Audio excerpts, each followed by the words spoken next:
ఏలూరు జిల్లా బుట్టాయిగూడెం మండలం కామవరం సమీపంలో దట్టమైన అడవుల మధ్య ఎత్తైన కొండలలో సెలయేర్ల మధ్య వెలసిన శ్రీ శ్రీ గుబ్బల మంగమ్మ తల్లి అమ్మవారి జాతర మహోత్సవాలు ఈ నెల 14 నుండి 16 వరకు ఘనంగా నిర్వహిస్తున్నట్లు కమిటీ సభ్యులు తెలియజేశారు.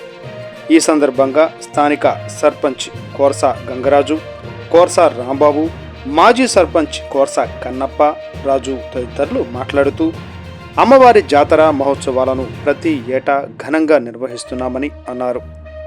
ఇరు రాష్ట్రాల నుంచి భక్తులు అధిక సంఖ్యలో వస్తున్నారని, వారి కోసం అన్ని ఏర్పాట్లు చేశామని, ఎలాంటి లోటుపాట్లు లేకుండా వైద్య సౌకర్యం కూడా కల్పించినట్లు వారు తెలిపారు. భక్తులు అధిక సంఖ్యలో వచ్చి అమ్మవారి దర్శనం చేసుకుంటున్నారని, అమ్మవారి కృపా కటాక్షాలు భక్తులపై ఎల్లవేళలా ఉంటాయని అన్నారు.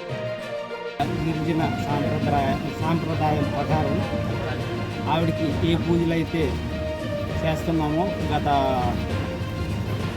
3 ఏళ్ళ కిందట చేసాం.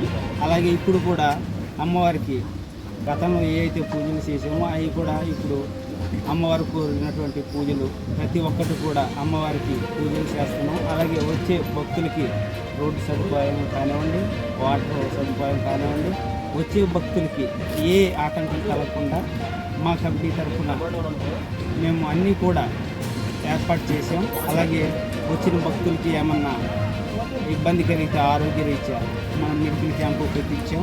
అలాగే మనకి బుట్టాయిగూడెం కరాటం రాంబాబు గారు ఆయన కూడా నిన్న వచ్చి అమ్మవారిని దర్శించుకున్నారు. అలాగే మన మాజీ ఎమ్మెల్యే గారు తెల్లం బాలరాజు గారు ఆయన వచ్చి అమ్మవారిని దర్శించుకొని వచ్చి అమ్మవారి ప్రసాదం పుచ్చుకొని వెళ్ళారు. ఒక 40-50 వేల మంది దాకా ఉండవచ్చు. ఎందుకంటే మనకి ఇరు రాష్ట్రాలు తెలంగాణ, ఆంధ్ర నుంచి కూడా బాగా పెద్ద ఎత్తున వస్తారు. అమ్మవారు వారు కోరికలు ఏవైతే వాళ్ళు కోరుకుంటారో అవి అమ్మవారు నెరవేరుస్తుంది. అందుకే పెద్ద ఎత్తున భక్తులు ఇప్పుడు కూడా మనకి 2 రాష్ట్రాల నుంచి బాగా వస్తుంటారు. ఈ వచ్చే భక్తులకి అమ్మవారు ఆశీస్సులు ఎల్లప్పుడూ ఉండాలని నేను మనస్ఫూర్తిగా కోరుకుంటున్నాను. వచ్చిన భక్తులు కూడా వచ్చి శుభ్రంగా వాళ్ళు ఏ అయితే మొక్కుబడులు పెట్టుకుంటారో అవి తీర్చుకొని శుభ్రంగా ఎంజాయ్ చేసుకొని మళ్ళీ తిరిగి ఇంటికి క్షేమంగా చేరాలని నేను మా కమిటీ తరఫున భక్తులందరినీ కోరుకుంటాను. అలాగే మాకు రేపు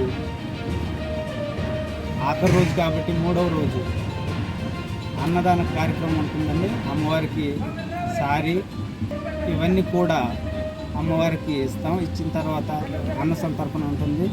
వచ్చిన భక్తులందరూ కూడా దేవుని ప్రసాదం పుచ్చుకొని వెళ్ళాల్సిందిగా మా కమిటీ తరఫున మేము తెలియపరుస్తాం.